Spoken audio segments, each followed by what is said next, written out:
Bien, en esta oportunidad vamos a comentar sobre la metodología de estudio en nutrición mineral. Para eso primero haremos un breve recuerdo de cómo era la tendencia en cuanto a los efectos de los nutrientes para las plantas. Veamos en esta gráfica, acá tenemos nosotros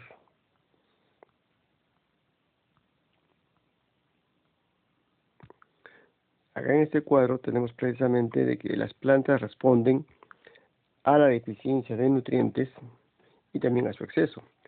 Hemos visto la curva fisiológica en la que en este punto de acá que tenemos acá marcando, se inicia los signos de deficiencia hacia la izquierda y en este punto se inician los signos de toxicidad hacia la derecha. Y toda esta zona que sería la meseta fisiológica es el rango óptimo para la concentración del determinado elemento o nutriente. Por tanto, hemos visto también que hay un reciclaje de nutrientes, que hay vías metabólicas alternativas, que hay una captación incrementada de los nutrientes por transportadores que son estimulados por la secreción de sideróforos y queladores. Los sideróforos y los agentes quelantes hemos indicado que son principalmente aminoácidos y ácidos orgánicos de cadena corta, que van a permitir tener disponible para la planta algunos elementos, sobre todo micronutrientes, que de otra manera no estarían disponibles. También hay una salida de nutrientes al apoplasto, un almacenamiento en las organelas. Aquí es muy importante también en tomar en cuenta los procesos de quelación y secuestración o secuestro. ¿Por qué? Porque hemos indicado que una organela, entre comillas, que sirve para muchas funciones, desde mantener la turgencia en la célula vegetal hasta salir como virtualmente un cementerio de metales pesados, es precisamente la vacuola, ¿no? Y ahí es muy importante estos procesos de quelación o secuestro, principalmente de aquellos elementos minerales como son los metales pesados, que en cantidades excesivas pueden causar daño a la célula. Ahora vamos a ver nosotros entonces un recuerdo breve sobre los transportadores. Borramos esto y acá tenemos lo que estamos comentando, de que en todos estos procesos va a intervenir transportadores, es decir, los nutrientes se mueven dentro y a través de la planta, precisamente por la vía simplástica y la vía apoplástica, y utilizando transportadores que están ubicados en la membrana celular. Es muy importante tomar en cuenta también el rol de la microbiota en el suelo, en el sentido de que van a favorecer de que el stock de nutrientes esté disponible en la rizósfera.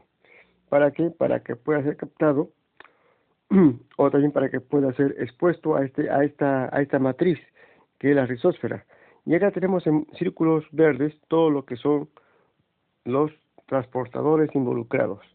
Entonces hay un ingreso hacia la raíz, pero también hay una salida de la raíz. Y acá entran en función los exudados, que son precisamente las pequeñas moléculas, principalmente, repito, ácidos orgánicos de cadena corta y aminoácidos, liberados de la raíz para incrementar la disponibilidad de nutrientes. Hay un stock o un pool de nutrientes en el simplasto, y de acá pueden ir de manera bidireccional hacia la vacuola o a otras organelas, o también hacia el apoplasto. Luego continúa su flujo hacia el xilema. En el xilema hay un stock de nutrientes en el xilema que puede incrementarse por el stock del apoplasto de la raíz. Hay una vía bidireccional hacia el simplasto, en este caso es el simplasto del tallo, el cual también va a estar de manera bidireccional en relación a el stock de nutrientes en las organelas y en las vacuolas del tallo, o el stock de nutrientes en el apoplasto del tallo. Luego esto va a ir, el simplasto del tallo va a ir al simplasto del floema, el stock, Y por último puede ir a los sumideros, que pueden ser las semillas, los frutos. Entonces, en todos estos procesos están interviniendo los transportadores a nivel de la membrana, que hemos indicado que son proteínas. Pero también vimos nosotros de que había diferente movilidad de nutrientes, y también explicamos que es por esta causa. Borramos acá.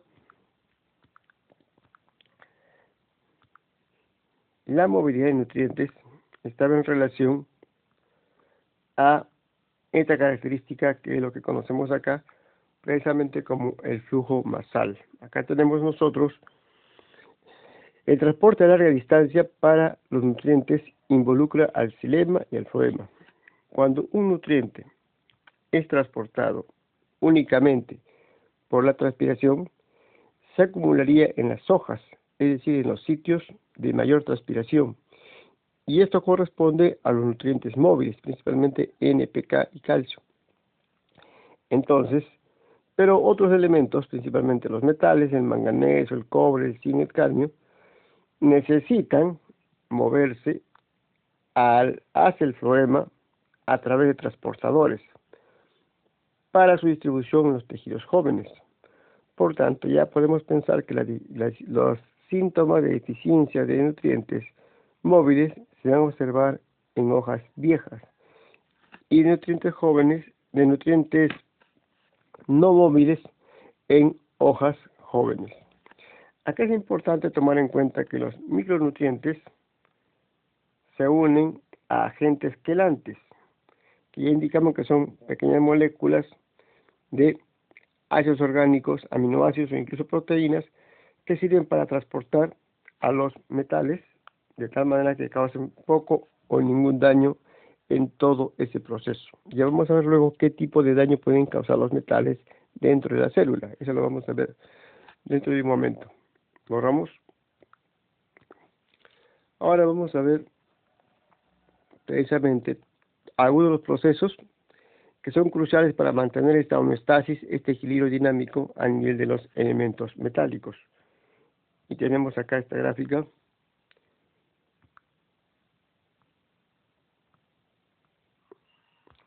Acá podemos observar entonces que los transportadores a nivel de la membrana celular son clave para la homeostasis de los elementos metálicos. Y acá tenemos precisamente en tres etapas. Por un lado, en la etapa de suelo a raíz. Segundo, en la etapa de apoplasto a citoplasma o citosol, a vacuola y viceversa. Y tercero, dentro y fuera del xilema del apoplasto. En ambos casos podemos observar acá la importancia de los agentes quelantes naturales o propios de la planta. En este caso, por ejemplo, acá se menciona, acá tenemos al citrato y al malato, que van a ser expulsados mediante canales aniónicos, porque tienen carga negativa estos compuestos, hacia el suelo, donde van a poder unirse con el elemento metálico y así ingresarlo a la célula. ¿Qué pasa a nivel del apoplasto a citosol, a vacuola y viceversa? Acá también podemos observar nosotros lo que indicamos hace un momento, que la vacuola virtualmente es como un cementerio o un lugar de almacenamiento de muchos compuestos, pero también de elementos como son los elementos pesados, los metales pesados. ¿Por qué están ahí? Porque es una forma de neutralizarlo, evitando que reaccionen negativamente con otros procesos clave a nivel celular. Pero pueden pasar de la vacuola, pueden pasar a el citoplasma, precisamente unido a estos agentes quelantes, ¿no? Y luego pueden pasar a la pared celular, ¿no? En este caso estamos observando nosotros de que la vía principal es de que los elementos metálicos pasen hacia la vacuola, porque indicamos que la vacuola virtualmente era como un cementerio de muchos compuestos, como los muchos compuestos que pueden ser dañinos y también de elementos metálicos pesados. Luego tenemos acá la vía dentro y fuera del xilema del apoplasto, donde podemos observar nosotros de que también se requiere transportadores para que puedan ser desplazados a través del xilema los elementos metálicos, ¿no? Y precisamente esto, ¿por qué? Porque son elementos poco móviles. Los elementos poco móviles, como son los elementos metálicos pesados, necesitan tener un transportador, ¿no? Esos transportadores pueden ser agentes quelantes, como repito, el ácido málico, el ácido cítrico o su forma iónica, el malato, el citrato, algunos aminoácidos también. Ahora, recordemos rápidamente lo que correspondía entonces cuanto a la metodología. Podemos observar nosotros qué flujograma tomar en cuenta, qué método tomar en cuenta para poder evaluar los síntomas de deficiencia de nutrientes. Y lo tenemos de esta manera. Vimos de que cuando los nutrientes son poco móviles y precisamente necesitan agentes quelantes o queladores naturales para que puedan ser transportados, los síntomas para elementos poco móviles se van a presentar precisamente en las hojas jóvenes. ¿Dónde pueden estar las hojas distorsionadas o necróticas? Donde las yemas terminales mueren, podemos pensar de que está asociado a una deficiencia de boro. Donde las yemas terminales no mueren, puede haber dos condiciones. Las hojas nuevas están distorsionadas, los extremos y los bordes de las hojas están necróticos, lo que correspondería a una deficiencia de calcio. Y si las plantas están enanas, las hojas tienen un color verde brillante, son pequeñas y están distorsionadas, podemos pensar que está asociado a una deficiencia de cobre. Y si las hojas están cloróticas, es decir, amarillas, puede ser las hojas cloróticas enteras, propagándose a la planta entera. Ahí pensamos entonces en deficiencia de azufre. Pero si la clorosis es intervenosa, puede haber también dos casos. Que los tallos estén acortados y arrocetados, podemos pensar en una deficiencia de zinc. Que los tallos no estén acortados ni arrocetados y las hojas no tengan manchas necróticas. Si las hojas no tienen manchas necróticas, podría ser deficiencia de hierro. Pero si las hojas desarrollan manchas necróticas, podemos pensar en deficiencia de manganeso. Entonces, repito, los síntomas de deficiencia de nutrientes poco móviles o no móviles se van a observar entonces donde en las regiones de crecimiento, en este caso particular, al nivel de las hojas jóvenes. Veamos ahora en el caso de los nutrientes móviles. Borramos esto. Y acá tenemos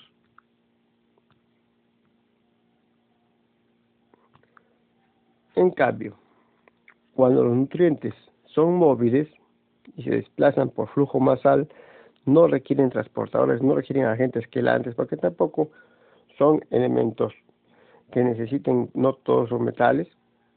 ¿Qué sucede? Vamos a observar que los síntomas se van a presentar entonces en las hojas viejas o maduras. ¿Y por qué? Porque precisamente por ser móviles se van a redistribuir a las hojas en crecimiento al nivel y a las regiones meristemáticas. Entonces, cuando los síntomas se presentan sobre la planta entera, puede haber un color verde, verde ligero, un color tendiendo a amarillo, y las hojas mueren por necrosis porque se tornan marrones. Podemos pensar en deficiencia de nitrógeno. Si las plantas presentan un color verde oscuro o medio rojizo púrpura, las hojas tienen un color amarillo claro, muriendo hacia un color verde oscuro, podemos pensar en deficiencia de fósforo. Pero si los síntomas se presentan no en toda la planta, sino solamente a nivel de las hojas, no en toda la planta, puede ser que las hojas viejas sean amarillas en los bordes, pero permanecen verdes en el centro. En ese caso, pensamos en deficiencia de magnesio. O puede ser que las hojas viejas estén marchitas o acorchadas, los bordes estén necróticos con manchas foliares, o sea, manchas en las hojas. Ahí podemos pensar en deficiencia de potasio. Entonces, siguiendo este flujograma, esta metodología, uno puede de alguna manera encontrar el elemento que está involucrado en los síntomas de deficiencia observados, ya sea en hojas jóvenes o en hojas maduras. Y acá tenemos precisamente, para reforzar esto, tenemos esta gráfica en la que observamos nosotros, acá lo tenemos,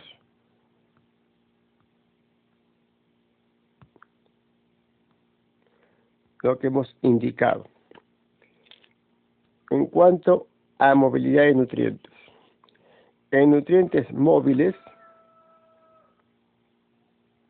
los síntomas se van a evidenciar a nivel de las hojas maduras, o sea, las hojas inferiores, las hojas viejas, ¿no?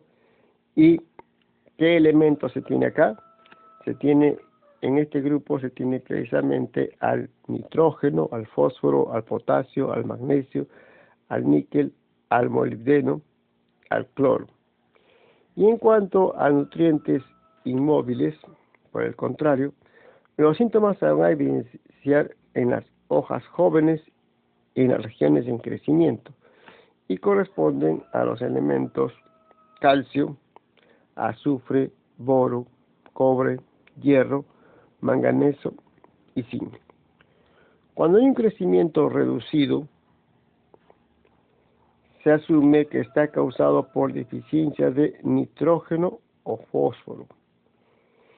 Las hojas pueden también ser amarillentas o parecer distorsionadas. Eso entonces nos indica una deficiencia de estos nutrientes. Cuando hay clorosis intravenosa, esta sería causada por magnesio, cobre, hierro y manganeso, donde hay un color amarillo en las hojas, sin embargo las venas se mantienen oscuras, verdes. Y a nivel de márgenes foliares, es causado básicamente por deficiencia de potasio y deficiencia de calcio.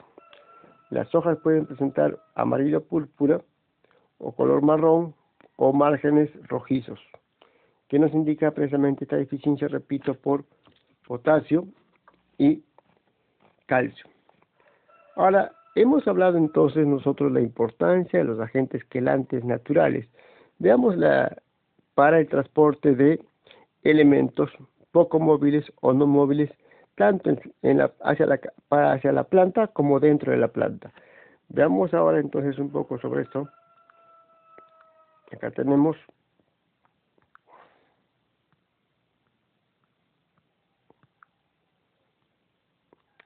acá podemos observar nosotros de que a nivel del suelo hay varios elementos metálicos.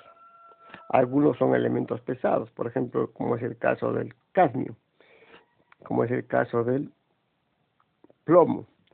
También tenemos cloro, níquel, arsénico, zinc, cobre, ¿no?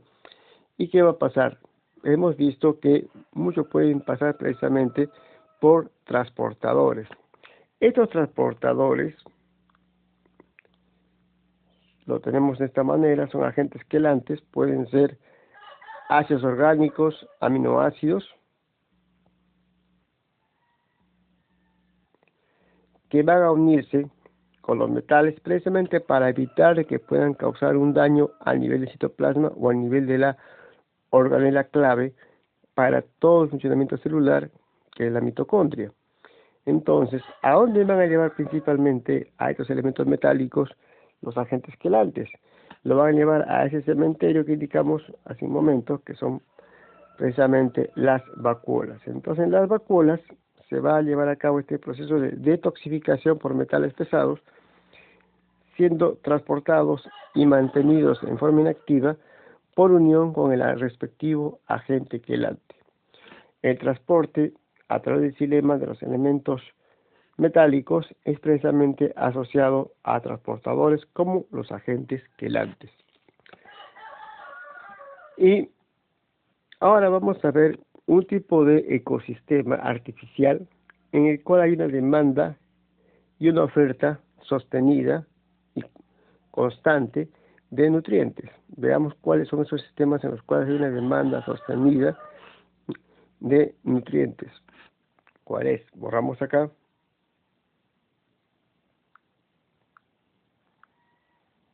Y tenemos, acá está. Y nos estamos refiriendo a los sistemas o cultivos hidropónicos.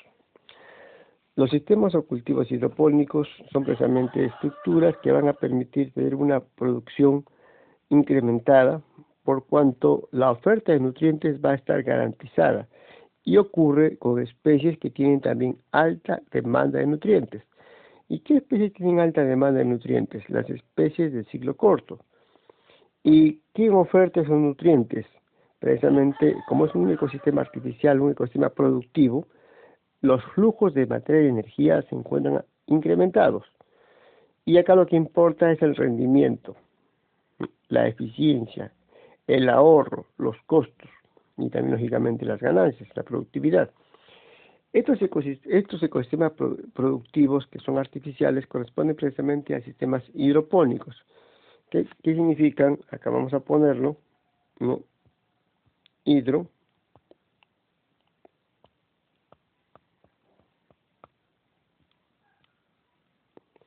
Hidro, ¿por qué? Porque en vez de suelo lo que va a estar permanentemente en contacto con el sistema radical es el agua. Hipónico porque precisamente el agua va a hacer el trabajo de poder nutrir a las plantas, va a ser el vehículo que va a llevar los nutrientes para que las plantas puedan captarlo. Por tanto, bajo ese punto de vista ya podemos pensar de que la raíz va a tener que ser menos desarrollada que a nivel del suelo. ¿Por qué? Porque precisamente la raíz desarrolla en función a la búsqueda de nutrientes.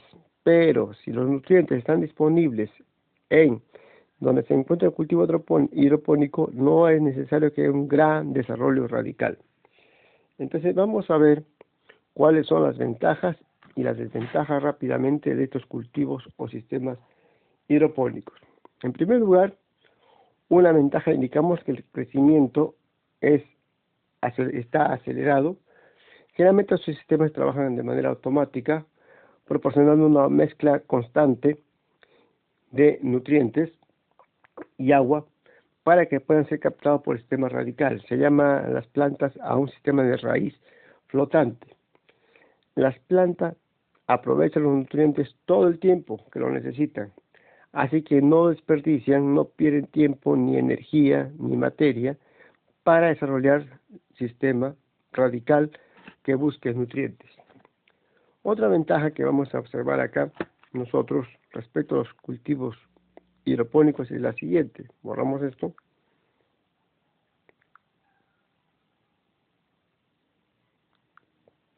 Es el hecho de que al llevarse a cabo en condiciones controladas y asépticas, entonces precisamente la presencia de plagas, la presencia de malezas, la presencia de enfermedades va a estar minimizada, porque está en un ambiente controlado, generalmente aséptico. Entonces va a ser una ventaja el hecho de que no haya los problemas asociados a entornos naturales, en el cual muchos organismos están interactuando con la planta, entre ellos no solamente los benéficos, sino también los perjudiciales. Pero esta ventaja es una ventaja relativa, ya le explicaremos por qué. Entonces, esa sería otra ventaja respecto, decíamos, a que va a haber menor presencia de plagas y enfermedades. Y esto podría garantizar, si lo pensamos de esa manera, entonces, podría garantizar de que hay una producción buena de estos cultivos. Acá lo tenemos. Los vegetales van a ser más verdes porque no hay deficiencia de nitrógeno, de fósforo, de potasio y de calcio, que son macronutrientes, sino que van a tener un color deseable y lógicamente bastante cotizado en el mercado. Sin embargo, también hay algunas desventajas. ¿Cuáles podrían ser las desventajas de estos cultivos hidropónicos? La principal desventaja es que van a requerir un monitoreo, ¿no?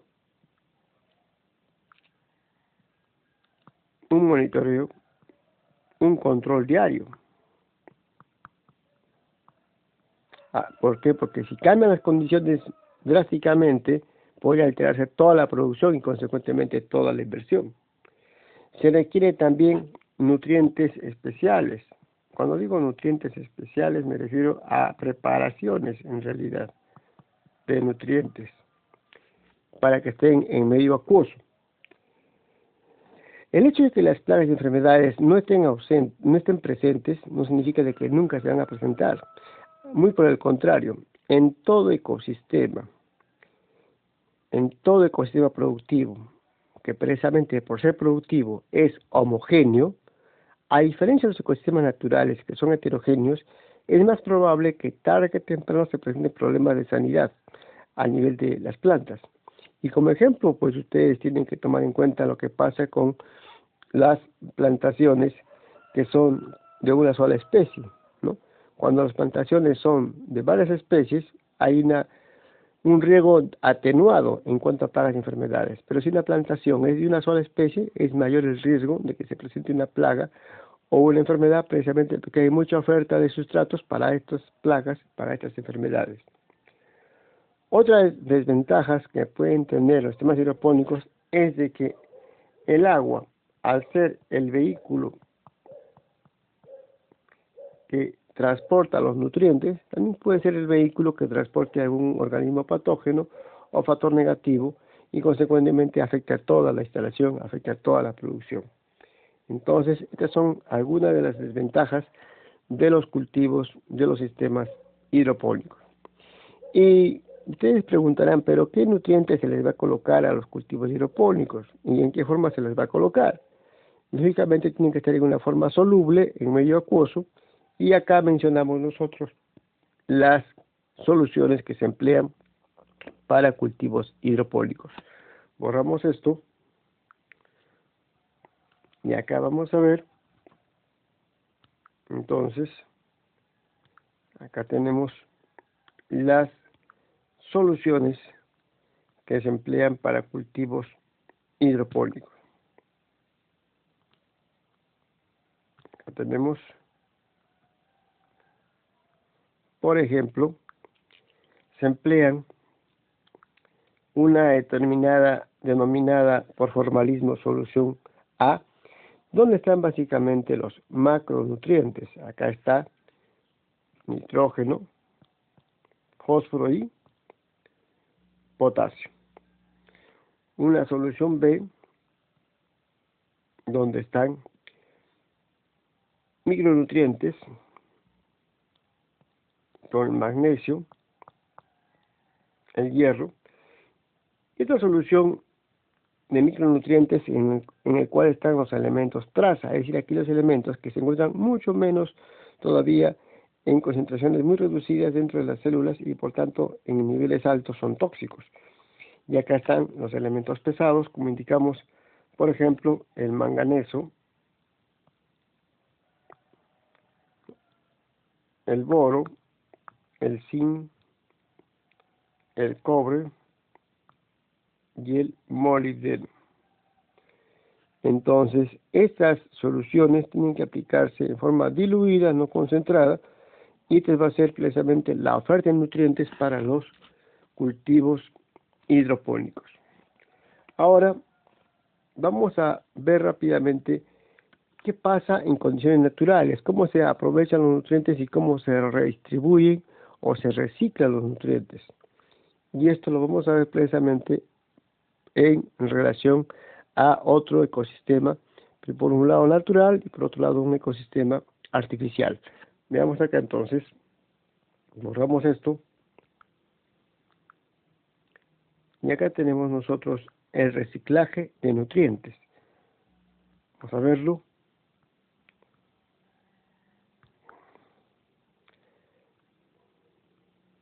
Este es un modelo, a ver, vamos a borrar ese cortado. Este es un modelo simplificado que nos muestra precisamente el reciclaje de nutrientes de manera natural, donde lo clave acá que podemos observar son, por un lado, el rol de las raíces finas, Y acá algo importante, que es la hojarasca, ¿no? La hojarasca. Entonces, ¿cómo se incrementa la hojarasca? Con la oferta de ramas muertas, raíces muertas, hojas y otras partes de la planta que van cayendo continuamente a la superficie del suelo, ¿no? Y se van descomponiendo.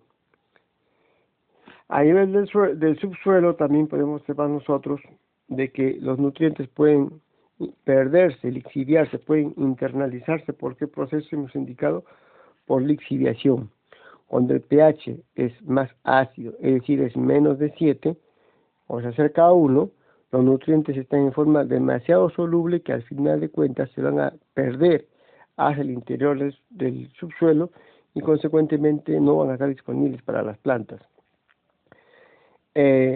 Acá podemos observar nosotros que en la superficie del suelo puede haber mecanismos de infiltración, acá lo estoy colocando, infiltración, puede haber procesos químicos y biológicos que afecten la disponibilidad de nutrientes, que resultan, repito, de la descomposición de la hojarasca, que es lípter. Esto sería entonces la hojarasca.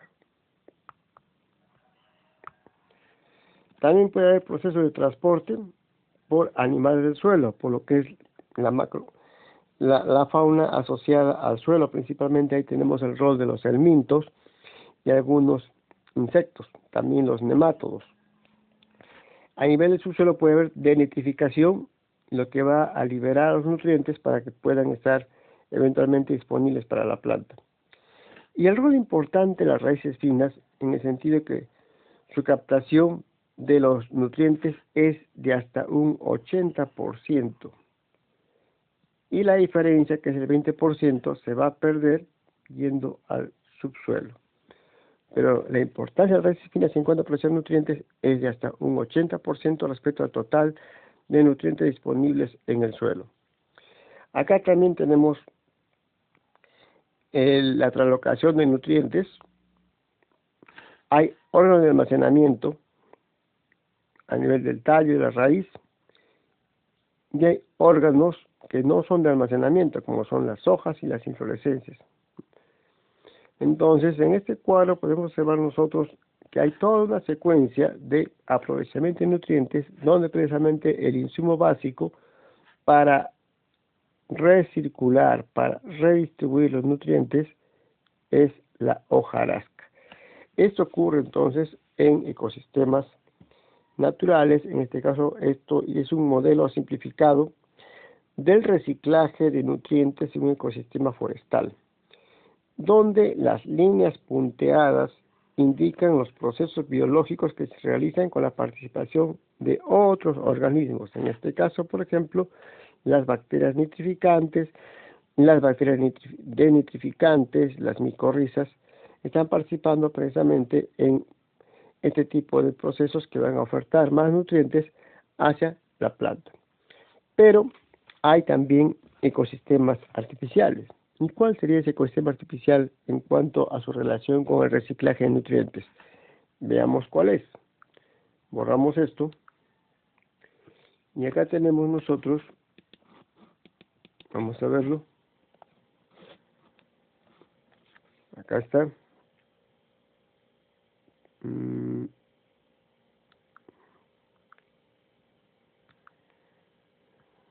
Precisamente ese ecosistema artificial es un ecosistema productivo, donde hay mayor flujo de materia y energía. Son precisamente lo que se conoce como los sistemas agroforestales, ¿no? Donde están asociados precisamente especies de ciclo corto con especies perennes como los árboles, ¿no? Acá, por ejemplo, en este sistema agroforestal se tiene a maíz, cultivo de maíz, y se tiene también árboles, donde podemos observar los beneficios que podría haber, ¿no?, en relación a esta asociación. Por un lado, el dosel del árbol va a determinar la interceptación de la lluvia, el viento, la radiación solar, ¿no?, lo que va a, de alguna manera, ofertar también nutrientes al a la plantación de maíz, pero también va a proteger de estos factores adversos como son la lluvia, el viento o el exceso de radiación solar con la producción de copa a través de la caída intercalada. Va a haber condiciones microclimáticas asociadas, por ejemplo, va a haber para la plantación, va a haber menor energía radiante, menor movimiento de aire, menor evapotranspiración para el área, menor temperatura máxima del aire y mayor temperatura mínima del aire. Es decir, va a estar el microclima va a ser más estable en un sistema, bueno, se asume que debería ser más estable en un sistema agroforestal. Y a nivel de las raíces, la arquitectura radical del árbol, que es un sistema extenso de raíces, va a conllevar también a que haya mayor oferta de nutrientes para la plantación de maíz, que es una plantación de ciclo corto. ¿Y cuáles son esas condiciones asociadas al suelo? Va a haber mayor oferta de materia orgánica, mayor capacidad de intercambio catiónico, mayor concentración de nutrientes disponibles para la plantación de maíz, mayor humedad del suelo por la arquitectura del árbol, de la raíz del árbol, mayor retención de humedad, menor temperatura superficial y mayor estabilización del suelo. Entonces, esto sería la ventaja de asociar especies arbóreas con especies de ciclo corto, especies anuales o bienales, a través de los sistemas agroforestales, donde se estima que haya un reciclaje de nutrientes. Sin embargo, hay que tomar en cuenta que esto es relativo en relación al tipo de cultivo y en relación al tipo de especie forestal.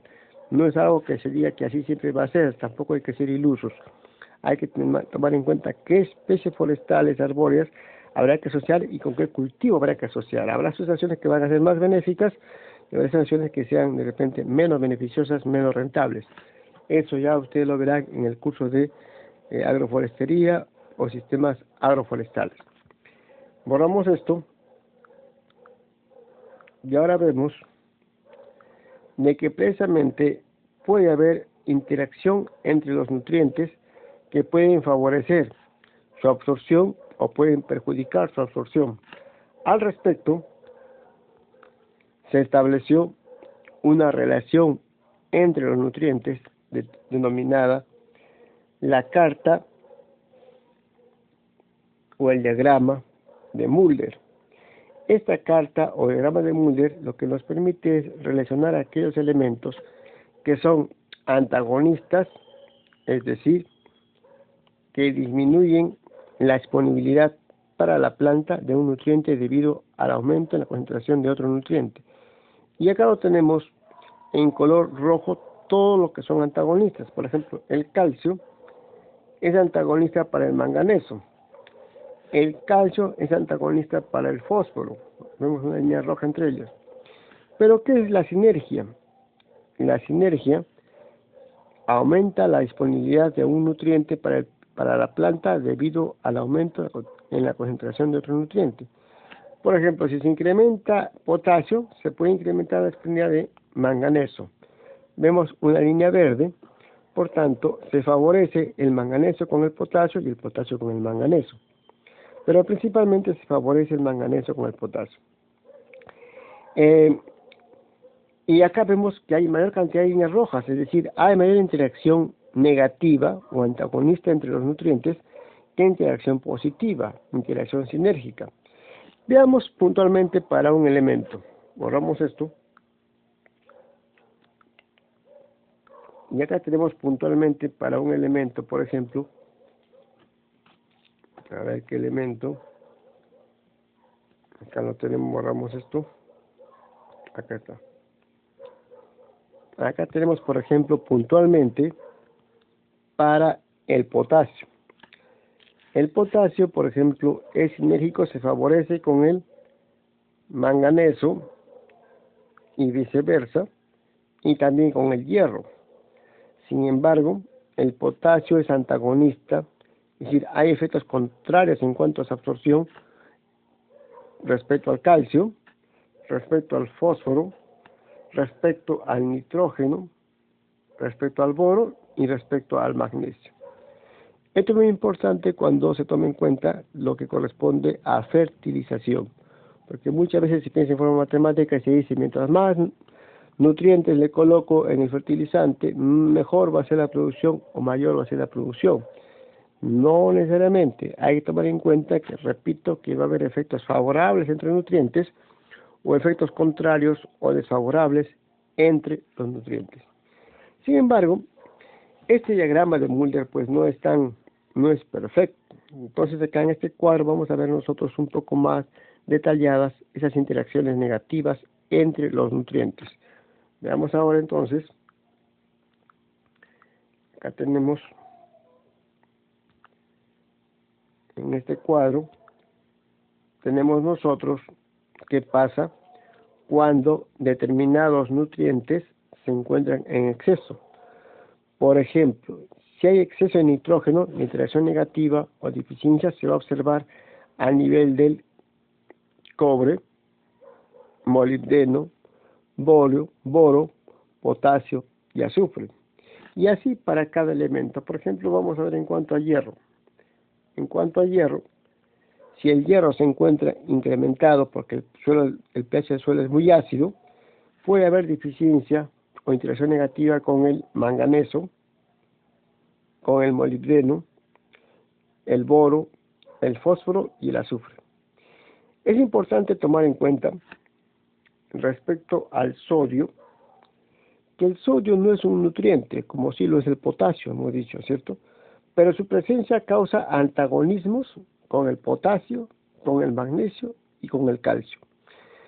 Esto se aplicaría particularmente a aquellas plantas que desarrollan en ambientes salinos, como son las halófitas. Y algo importantísimo todavía más es el hecho de el aluminio. El aluminio es antagónico al fósforo principalmente, y hemos indicado que la castaña prolifera en niveles donde en suelos donde los niveles de aluminio son tóxicos, es decir, son altos. Entonces ya podemos pensar nosotros que eventualmente podríamos decir, si somos lógicos, entonces si la castaña desarrolla donde el suelo es tóxico para niveles de aluminio, entonces va a tener menor disponibilidad de fósforo. Sí, pero también tenemos que pensar en que la Amazonía y las rocas tropicales son ecosistemas muy interactivos y hay mucha interacción con la microbiota del suelo y eventualmente estos van a compensar esa deficiencia de fósforo a nivel del suelo. Muy bien, ahora vamos a hablar ya de lo que comentamos hace un momento, precisamente las plantas halófitas, aquellas plantas que van a desarrollar en terrenos salinos. Borramos esto.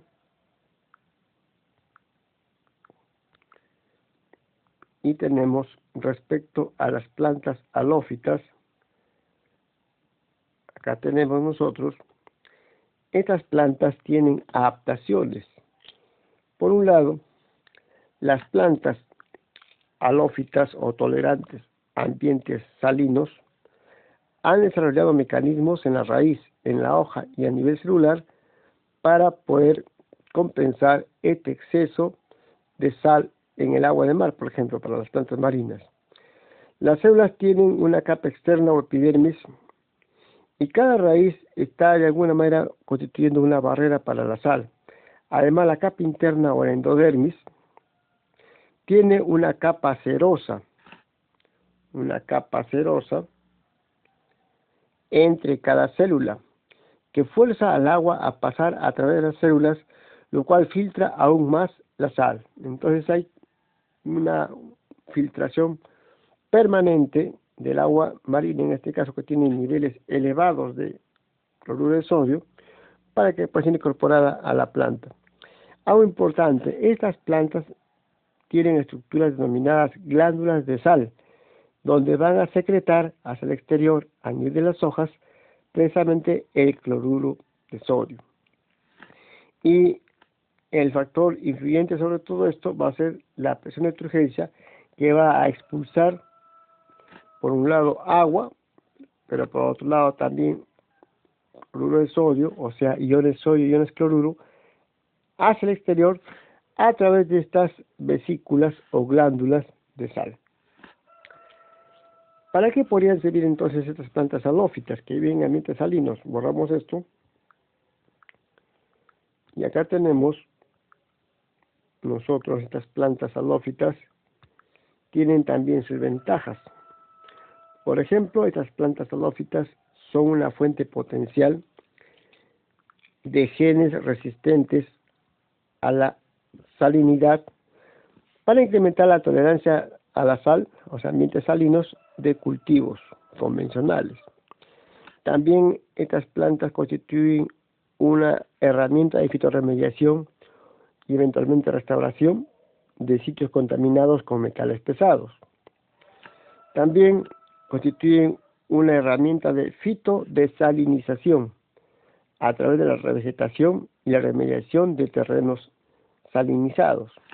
También sirven como biocombustible, pueden servir como oferta de madera y fibras, balancean el ciclo de carbono y consecuentemente, al igual que todos los vegetales, contribuyen a reducir el calentamiento global, sirven como una fuente alimentaria, sirven como plantas modelo para probar mecanismos de resistencia a estrés salino, protegen áreas costeras y sirven como compuestos medicinales. Y lo más importante, hay asociaciones con la microbiota del suelo. Por tanto, estas plantas también son una fuente potencial de bacterias halotolerantes, o sea, tolerantes a ambientes salinos, que tienen el potencial de promover el crecimiento de la planta. Entonces, estas son algunas de las ventajas que se puede aprovechar de las plantas halófitas. Veamos en el siguiente gráfico algo importante para poder ver ya luego lo que es el daño oxidativo. Borramos esto. Y acá tenemos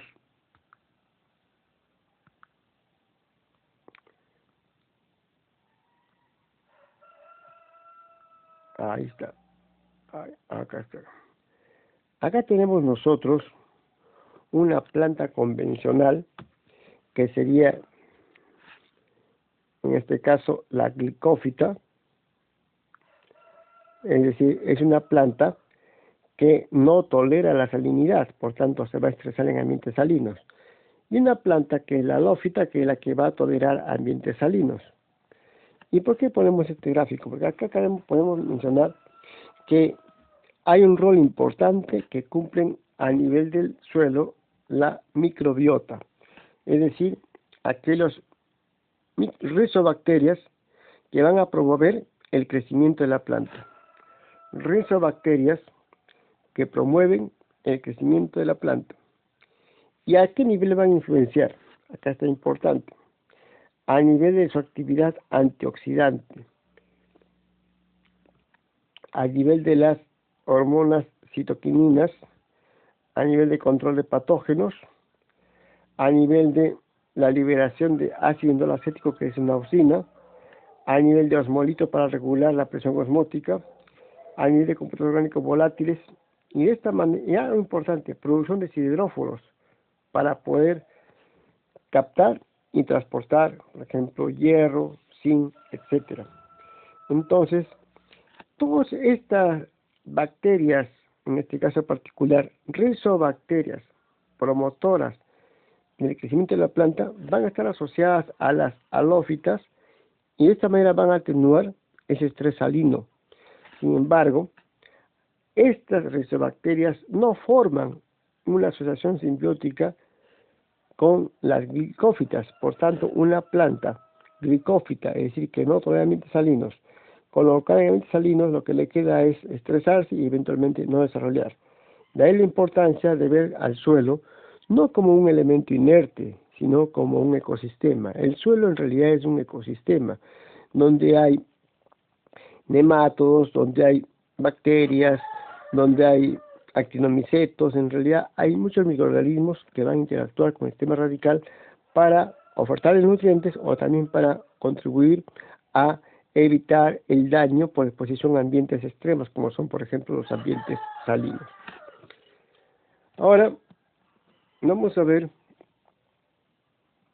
entonces esas adaptaciones. Borramos esto. Y acá tenemos las adaptaciones. A ver. Acá tenemos los efectos mediados por el estrés, en este caso se entiende por la exposición a suelos salinos, y las adaptaciones en plantas. Por ejemplo, para estrés osmótico, el efecto del estrés osmótico es una captación de agua reducida, una inhibición de la elongación celular y también de la expansión celular, y también del desarrollo de las yemas foliares. ¿Cuál va a ser la respuesta o la adaptación de las plantas a este estrés osmótico? La acumulación de solutos compatibles. Ya vimos en otras clases que pueden ser los denominados osmolitos, donde están, por ejemplo, uno de ellos muy conocido es el aminoácido prolina. Otra causa del ambiente salino es que va a haber estrés por iones específicos, precisamente debido a los altos niveles de sodio y de cloro en la célula vegetal. Los efectos de estos elementos son la inhibición de la actividad enzimática, de la síntesis de proteínas, de la fotosíntesis, y consecuentemente conlleva a senescencia, o sea, envejecimiento foliar, y también a necrosis, o sea, a muerte. ¿Y cómo se adaptan las plantas a estos ambientes salinos? Promoviendo la homeostasis de los iones a través de la acumulación o la exclusión de iones. Acá entra en función, por un lado, los agentes quelantes naturales, y por otro lado, también entra en función la vacuola. ¿Qué puede causar la exposición a ambientes salinos también? Puede causar una captación de iones desbalanceada, cuyos efectos van a ser precisamente deficiencia nutricional, disponibilidad reducida de otros cationes como el potasio, el calcio y el magnesio. ¿Cuál va a ser la respuesta adaptativa de la planta? La reabsorción de iones. Y acá otra vez está en función los agentes quelantes como el ácido málico, el ácido cítrico y algunos aminoácidos, que van a servir para, precisamente en este caso particular, lograr la reabsorción de iones. Y nos preguntamos hace un momento por qué era tan importante que los elementos metálicos, sobre todo aquellos elementos pesados, estén como secuestrados en la vacuola o estén unidos a agentes quelantes. ¿Por qué? Porque si están en forma libre y están en exceso, pueden causar un daño oxidativo, pueden causar toxicidad en la planta. Entonces hay que tenerlos inactivos, unidos a agentes quelantes. ¿Y por qué? Veamos por qué. Borramos esto. Y acá tenemos este gráfico que nos va a permitir entender acá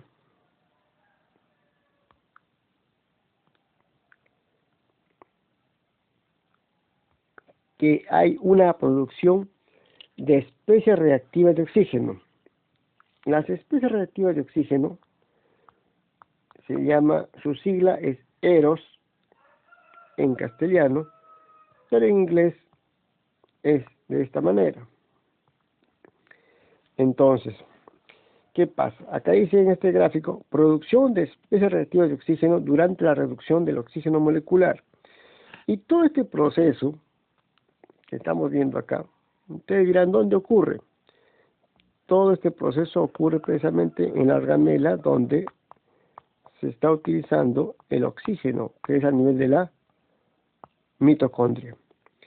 Vemos acá una forma, lo que acá vamos a rescatar es esta molécula que hemos dicho en clases pasadas, que todo ser vivo produce, que es el peróxido de hidrógeno, el agua oxigenada.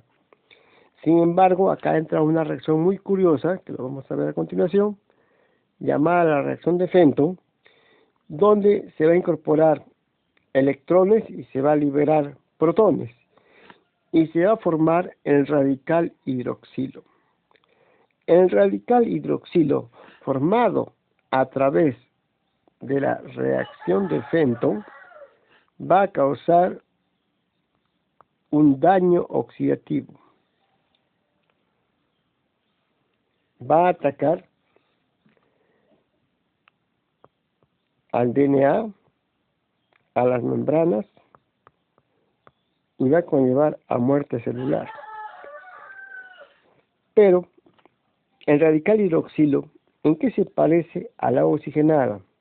¿En qué se parece a el ion peróxido?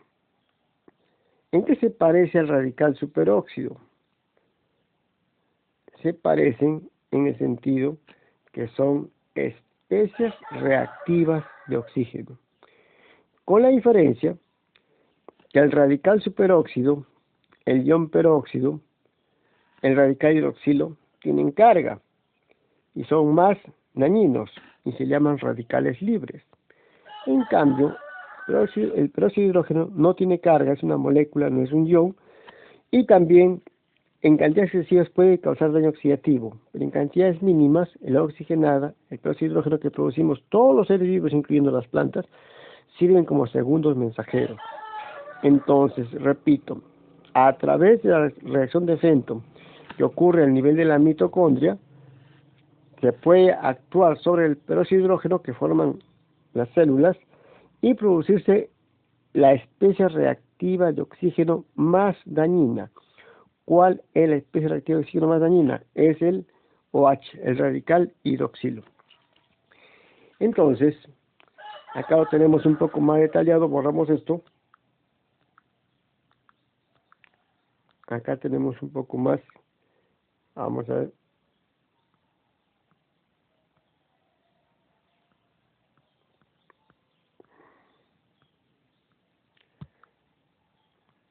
Acá lo tenemos, donde podemos observar para el caso del hierro, el ion férrico pasa a ion ferroso mediante esta reacción donde se junta con el oxígeno singlet. Pero lo que nos importa recalcar acá es la reacción de Fenton, donde, por ejemplo, el ion ferroso reacciona con el peróxido de hidrógeno que producimos endógenamente y se forma el ion férrico, el hidroxilo, que esta es una especie reactiva de oxígeno, la especie reactiva de oxígeno más perjudicial para los sistemas biológicos. Entonces, ustedes pueden preguntarse, ¿qué pasaría si en una planta hay niveles aumentados o excesivos de ion ferroso? ¿Y qué pasaría si ese ion ferroso reacciona con el agua oxigenada a nivel de las mitocondrias? Va a producirse la ROS más dañina, que es el hidroxilo, y consecuentemente va a haber daño oxidativo, muerte celular. Entonces, las plantas tendrán que tener mecanismos para protegerse de todo este proceso. Veamos cómo se da eso. Borramos. Y acá tenemos nosotros, en esta imagen,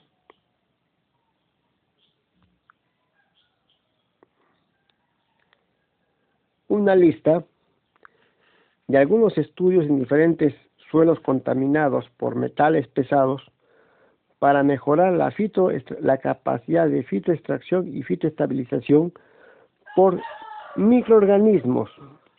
Ahí es importante por eso hablar de la microbiota.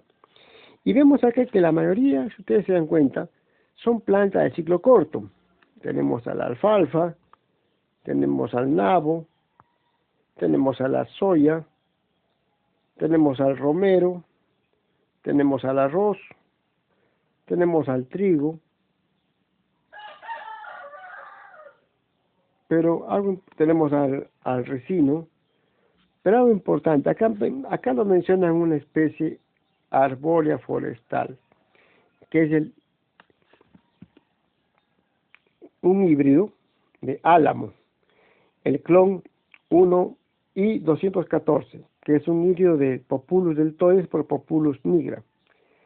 Este álamo pertenece a las salicáceas y el microorganismo asociado con este álamo híbrido es la bacteria Serratia marcescens, que le va a permitir poder protegerse la planta del elemento pesado, el cadmio. Y esto ya estamos entrando entonces a lo que es conocido como fitorremediación. Vamos a ver cómo se da esa fitorremediación y para qué sirve. Básicamente, veamos la siguiente gráfica. Acá lo tenemos.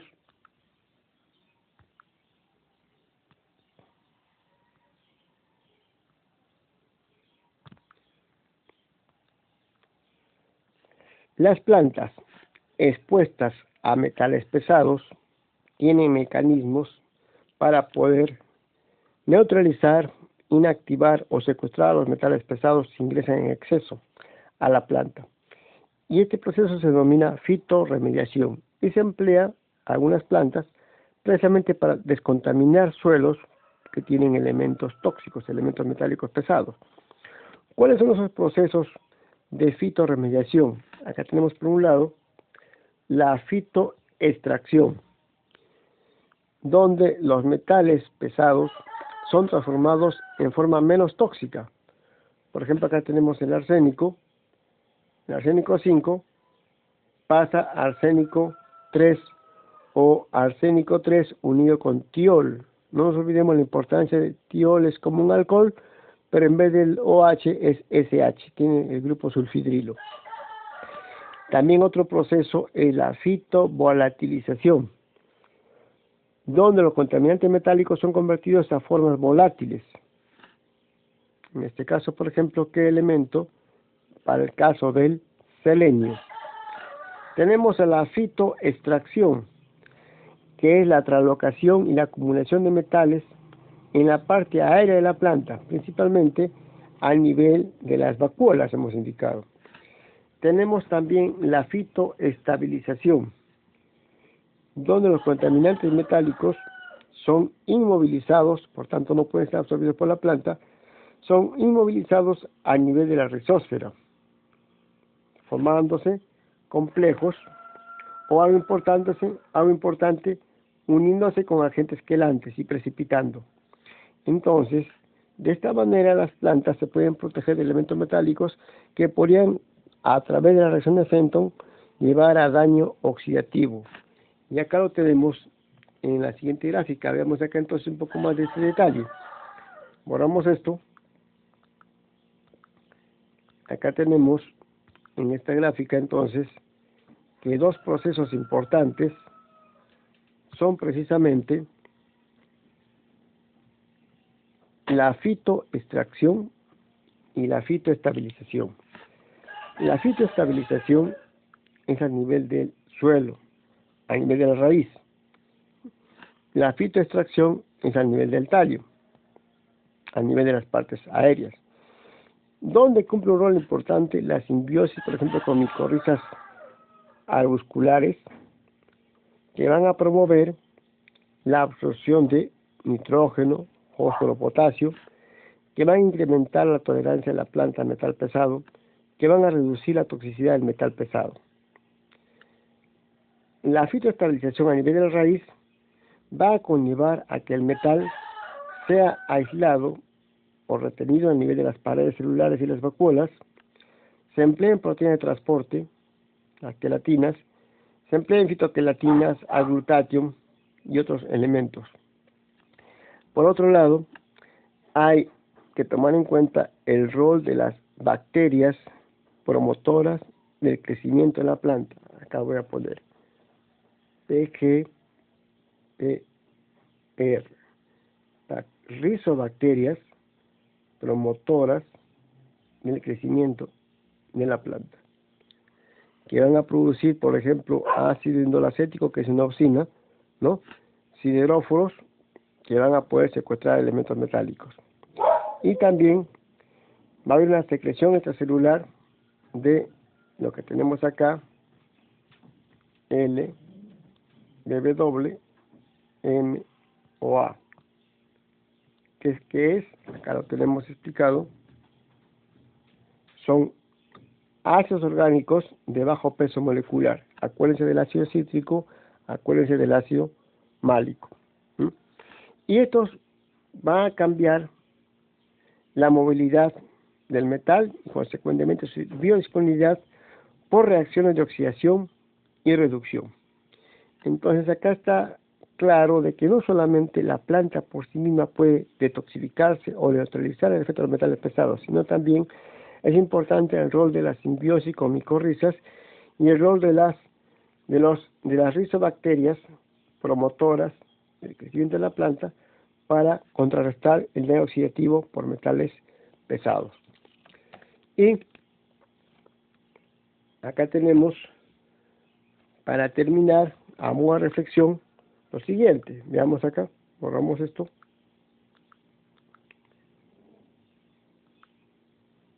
Acá tenemos nosotros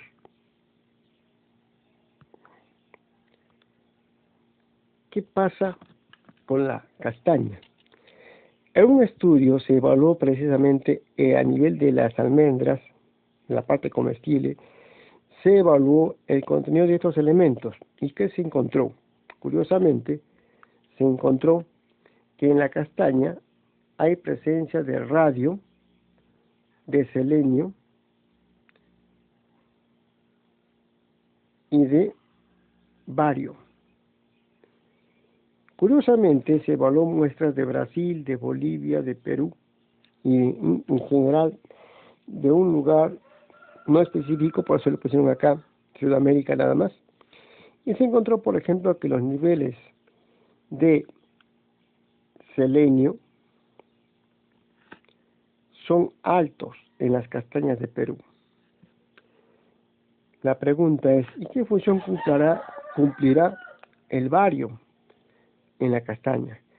¿Qué función cumplirá el radón, que es un producto de la descomposición del radio?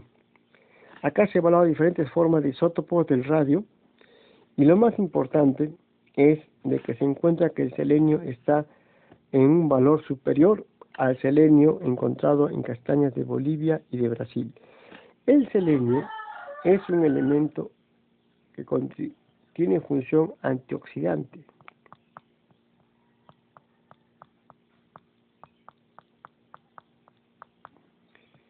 Tiene un uso muy importante en muchos suplementos vitamínicos, precisamente para poder contrarrestar el efecto, por ejemplo, de las enfermedades degenerativas, las enfermedades autoinmunes, el cáncer.